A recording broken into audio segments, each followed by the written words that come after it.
Queridos amigos, hoy os voy a hablar de un tema muy frecuente en las consultas de psicología y de psiquiatría. Me refiero a los trastornos de la personalidad. Siempre he dicho que tienen un nombre muy feo porque a nadie le gusta juntar la palabra trastorno con la palabra personalidad, pero se suelen referir a rasgos de la forma de ser de cada cual que nos hacen sufrir, que nos llevan a tener ansiedad y depresión y que muchas veces hacen sufrir a las personas que nos rodean. Todos podemos tener ciertos rasgos de personalidad, de hecho los tenemos. Lo malo es cuando esos rasgos nos bloquean, nos enferman, nos perjudican la relación con el entorno. Hoy te voy a hablar en particular de uno de ellos, el trastorno límite, pero vamos a hacer un análisis de qué son exactamente y cómo nos influyen. Los trastornos de la personalidad son un grupo de trastornos, de síntomas mentales que tienen en común el hecho de constituir unos patrones en la forma de ser que suelen ser constantes, de experiencias internas que se desvían de lo esperable o de lo saludable para que uno esté a gusto con el entorno y con uno mismo. Estos patrones, de forma de ser, suelen tener su comienzo en la adolescencia o en el inicio de la edad adulta. No suelen cambiar, suelen ser frecuentes, constantes y no suelen ser una racha de unos días. Con eso no tienes un trastorno de la personalidad. Suele ser algo que ya está instaurado y consolidado en cómo te comportas. Los síntomas más habituales son inadaptación, problemas para las relaciones con los demás, problemas en el trabajo, en el colegio. Estos suelen estar asociados a ansiedad o a depresión. Es lo más frecuente, aunque veremos a lo largo de estos minutos qué pueden suceder con otro tipo de síntomas.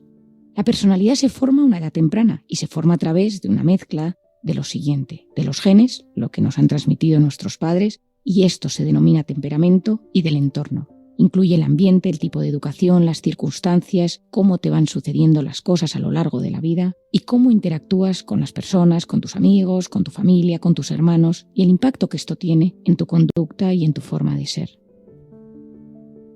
En algunos casos puede ser que uno no sepa que tiene un trastorno de la personalidad. Durante la residencia realicé mi tesina sobre este tema, sobre cuántas personas que acudían a terapia, a consulta, al hospital, con ansiedad y depresión tenían un trastorno de personalidad de base. Me refiero a una depresión o un cuadro de ansiedad crónico que lleva muchos años de evolución. Más del 75% de la gente de mi estudio traía un trastorno de personalidad de base. ¿Qué pasaba?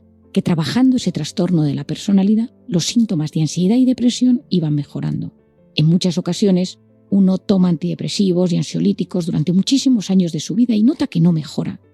Esto lo aprendí de mi padre en la consulta hace muchos años y mi padre me decía, es que no es tanto una depresión o un cuadro de ansiedad. Esos son los síntomas, pero lo que hay que trabajar es su forma de ser, esos rasgos de personalidad con los que esta persona está luchando durante muchos años. Hay diferentes trastornos y los profesionales los clasificamos en 3 grandes grupos o clústeres de personalidad. Clúster se utiliza para esto, es la forma en la que organizamos los trastornos según las características propias de cada uno y los elementos que todos tienen en común. Conocernos nos puede ayudar a saber qué tipo de comportamientos nos encontramos o incluso alguna persona de nuestro entorno. El clúster A, el grupo A, incluye los patrones de pensamiento extraños o excéntricos, como los trastornos de personalidad paranoide, esquizoide o esquizotípico. Trastorno de personalidad paranoide es la desconfianza patológica, no una desconfianza normal que todo el mundo puede tener, sino esa que te perjudica, que hace que incluso veas cosas donde no las hay. Estos pacientes muestran una suspicacia excesiva hacia los demás, a quienes atribuyen motivos ocultos o maliciosos. Suelen ser personas recelosas y propensas a interpretar las acciones de los demás como amenazas y ataques, por lo que se muestran hostiles. Por otro lado, el paciente con trastorno esquizoide tiende al aislamiento social y emocional y muestra poco interés por las relaciones interpersonales. Suelen ser personas frías, distantes, apáticas. Son esos jóvenes adultos que prefieren siempre las actividades solitarias y se muestran esquivos ante cualquier intento de intimar con ellos. A veces suelen ser esquizoides o esquizotípicos y es cuando hay alguna conducta o comportamiento un poco excéntrico o más raro de lo normal. En el clúster B, en el grupo B, agrupamos los patrones de comportamiento impulsivos o dramáticos. Aquí están el trastorno antisocial, el trastorno límite de la personalidad, el trastorno de personalidad histriónico y el narcisista. Todos ellos se comportan de forma muy intensa. Son personas que tienen emociones a flor de piel. Los narcisistas actúan con grandiosidad y arrogancia excesivas. muestran un sentido de superioridad y exigen la admiración de los demás sin dar nada a cambio, puesto que no sienten empatía.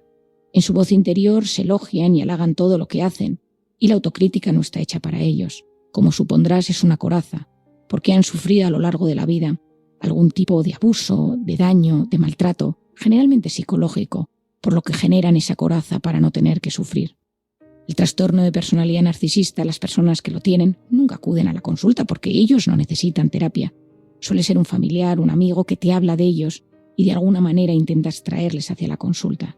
Pero es poco frecuente que acudan y que se dejen ayudar. Suelen ser personas muy tóxicas, porque además de mostrarse vanidosas y pretenciosas, suelen ser envidiosas. Nadie más que ellas son tan especiales como para merecer favores o un trato privilegiado. El trastorno antisocial o los trastornos de psicopatía son aquellos que disfrutan viendo a los demás sufrir o haciendo daño a los demás. Las personas con trastorno antisocial no suelen acudir a la consulta. A veces cuando son jóvenes, cuando son chicos adolescentes y tienen algunos de estos rasgos, los padres les traen, pero luego desgraciadamente se observa más en las cárceles o en centros de reinserción. Recuerdo hace unas semanas un chico que acudió a la consulta acompañado de sus padres. Este chico, al sentarme a hablar con él, me dijo: María, mis padres están preocupados porque yo disfruto hablándoles mal, yo disfruto criticando, yo disfruto pensando todos los días cómo poderle hacer daño a alguien. Siempre he sido así, me recuerdo desde pequeño maquinando cómo molestar a los demás. Lo que pasa es que ahora he crecido, mido 1,80 m, soy fuerte y mis padres están preocupados, pero a mí no me preocupa nada. En un momento dado le dije: ¿algo te hace sufrir? Es decir, yo buscaba saber si tiene empatía, porque estas personas carecen de empatía, y me dijo: no, nunca, Marian, soy incapaz de conectar con los demás. Veo a un perro, veo a un niño y me da igual verles sufrir. Estas personas suelen tener unas heridas muy importantes en su infancia, hay que ver qué subyace y suelen ser pacientes muy graves. Pero como siempre, te lo insisto, siempre hay margen para la esperanza. He visto casos de pacientes muy graves y durante una época de mi vida acudía a las cárceles a ayudar. He visto personas con rasgos de personalidad antisociales muy severos que con una buena terapia, con un buen acompañamiento y con grandes dosis de amor que han conseguido desbloquear esas conductas tan tóxicas y dañinas. Por otro lado tenemos el trastorno de personalidad histriónico. El trastorno de personalidad histriónico es el dramático, el que le gusta llamar la atención, el emocional, esa persona que necesita estar en un sitio y que se hable de ella, que todo es un drama. Son las personas muy dramáticas, las personas comúnmente llamadas histéricas. Histéricas viene del latín útero, que se pensaba, porque era más frecuente en las mujeres, que el útero se le subía a la cabeza y que por tanto esas mujeres tendían a tener un problema debido a ser mujeres y a tener esos altibajos emocionales. Y luego nos topamos con el trastorno de personalidad límite.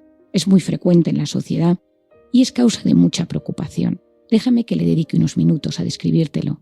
El trastorno límite de la personalidad, también conocido como TLP, es una afección común en la práctica clínica. Representa un 10% de los pacientes ambulatorios psiquiátricos y entre el 15 y el 20% de los pacientes ingresados. Estos pacientes muestran rasgos de una forma de ser que les hacen sufrir o que hacen sufrir a las personas de su entorno. Tienen un patrón de comportamiento y de pensamiento que les perjudica y suelen mantener relaciones personales complejas. Por ejemplo, los jóvenes con trastorno de personalidad límite son impulsivos, inestables en lo emocional, sienten un miedo intenso al abandono, pueden autolesionarse y tienen una baja tolerancia a la frustración. Es importante esto que te estoy diciendo. Casi todos tienen alguna de estas características. La impulsividad, es decir, les cuesta gestionar su lengua y a veces tienen una lengua viperina que te hace muchísimo daño. Inestables, ahora estoy bien, ahora estoy mal, ahora estoy triste, ahora estoy rabioso. Sienten un miedo intenso de abandono, importante saberlo. Es decir, cuando tienen una relación de pareja o con sus amigos, amigas, que les traten mal o que les abandonen o les avisen para un plan, genera un sentimiento de dolor inmenso. Y cuando lo trabajas en consulta, lo que hay es el miedo al abandono. Pueden autolesionarse, es muy típico, los cortes en las muñecas o algún tipo de daño, ya que se ha demostrado que estas personas tienen un sistema del dolor, de sus receptores del dolor diferente. Cuando se hacen daño, sienten alivio. Y su cerebro se va acostumbrando a que momentos de enorme ansiedad, hacerse un poco de daño, pincharse, autolesionarse, les genera esa sensación de alivio. Y tienen una muy baja tolerancia a la frustración. Recuerdo a María José, una paciente que vino a mi consulta hace muchos años, que tenía un trastorno límite bastante severo, había tenido varios gestos autolíticos y había estado ingresada en psiquiatría. y vino a verme el primer día. Y en un momento dado de la consulta me dijo: yo lo único que te pido es que si te escribo o te llamo a la consulta te pongas, porque si no, en esos momentos me genera un ataque de ansiedad. Yo le expliqué que su sensación de que alguien le fallara era dolorosísima y me dice: es que yo tenía un psiquiatra que me ayudaba mucho. Estuve muchos años con él y en un momento dado se cambió de ciudad y se fue a vivir a otra ciudad. No me avisó y un día acudí a la clínica donde él me atendía y ya no estaba. No se había despedido de mí. Ese mismo día abrí un bote de pastillas y me lo tomé. Solo saber que se había marchado sin mandarme un correo, sin llamarme, me había producido un dolor enorme.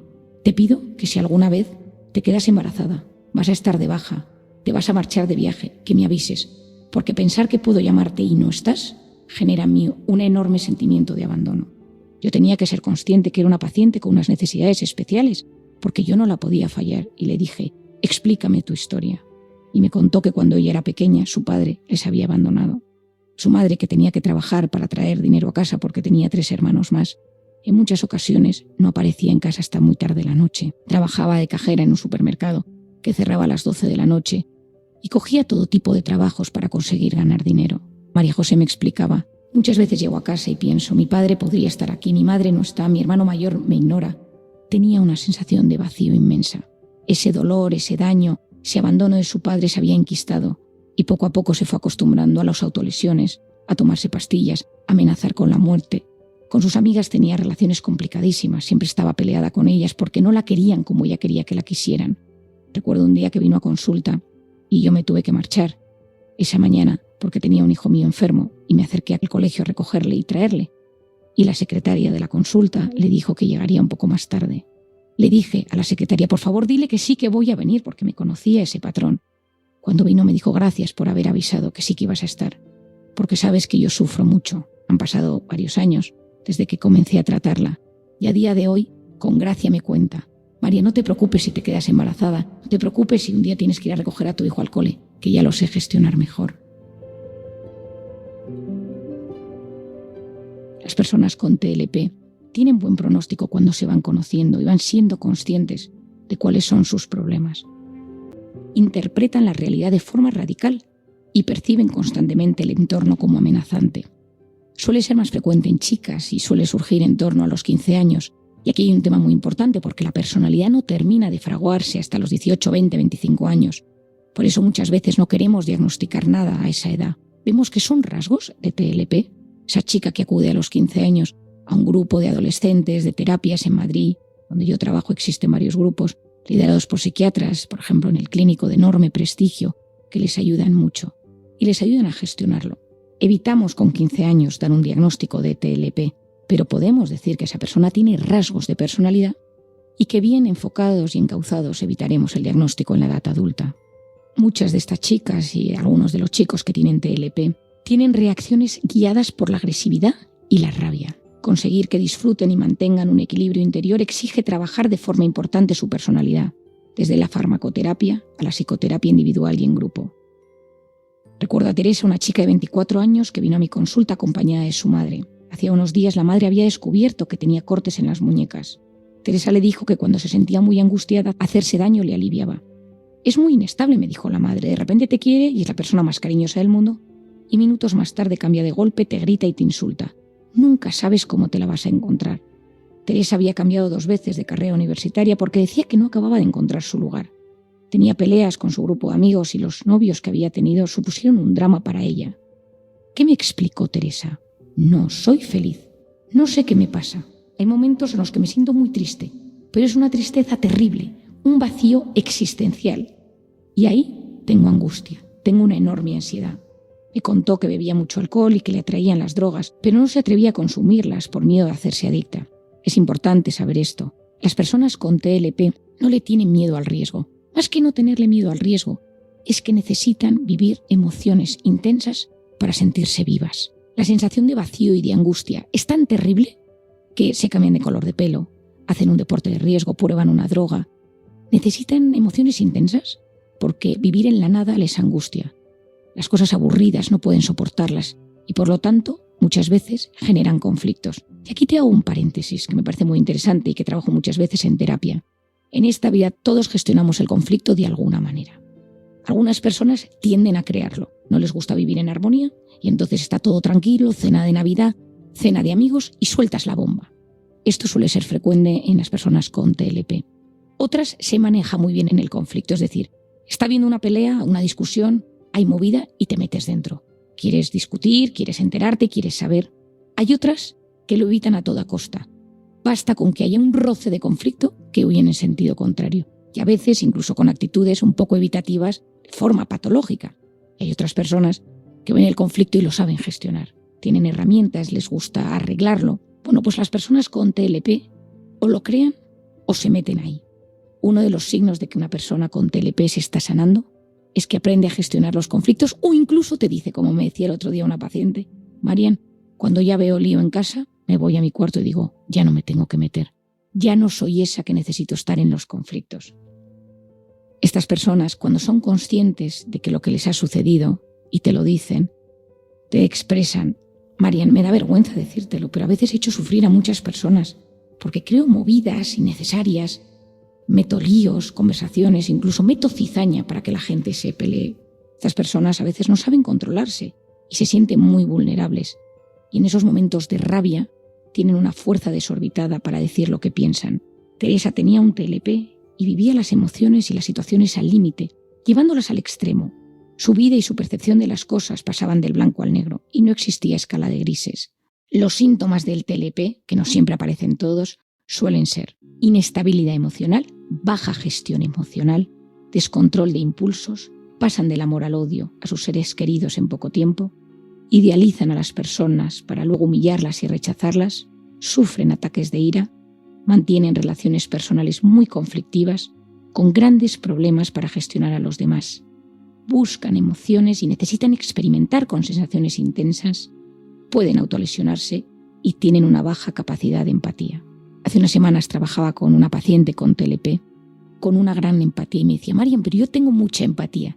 Y yo le decía, efectivamente, eres una persona que tiendes al TLP, pero tu empatía te salva, porque cuando estás en esos momentos de rabia y de impulsividad, tienes algo dentro de tu cabeza que te dice, un momento, estoy haciéndole daño a la persona que tengo delante, y tienes la capacidad de frenar. Eso es un bálsamo, una vacuna, para no desarrollar el TLP. A las personas con TLP les cuesta pedir ayuda, pero cuando se consigue dar ese paso y se dejan orientar por un profesional, la solución está mucho más próxima y la relación con los cercanos mejora enormemente. Si me estás escuchando y tienes un TLP, te habrás sentido incomprendido en muchas ocasiones. Habrás experimentado un gran vacío emocional a la hora de sentarte delante de un terapeuta y advertir que no empatiza contigo o no percibe tu dolor. Incluso cuando estás con tus padres, tus hermanos, tus amigos, y sientes que no te entienden y te juzgan. He acompañado a lo largo de mi vida a muchas personas con este trastorno límite de la personalidad y sé lo difícil que resulta ayudarles a salir del bucle de angustia en el que se encuentran. Encontrar los resortes, los puntos de inflexión, los factores de estrés, ver si tienen una herida de abandono. Muchos de ellos han sufrido algún tipo de trauma, de bullying, de abuso sexual que se ha quedado enquistado. El sistema de alerta está modificado y tienen lo que llamamos ese secuestro de la amígdala cerebral en los momentos de rabia que les impide gestionar sus impulsos. ¿Cómo podemos paliar esas crisis? El tratamiento farmacológico ayuda. La psicoterapia, que se entiendan, integrar el aprendizaje de su gestión emocional con grandes dosis de cariño y delicadeza. Si tienes un familiar con este trastorno, convives con alguien con estos rasgos, también te quiero dar alguna idea para que puedas mejorar la relación personal. Lo primero es que te cuides tú, que pongas tus propios límites. Por las características propias de este trastorno, ellos buscan ser el centro, en lo cual derivan una atención casi exclusiva en cómo están en cada momento.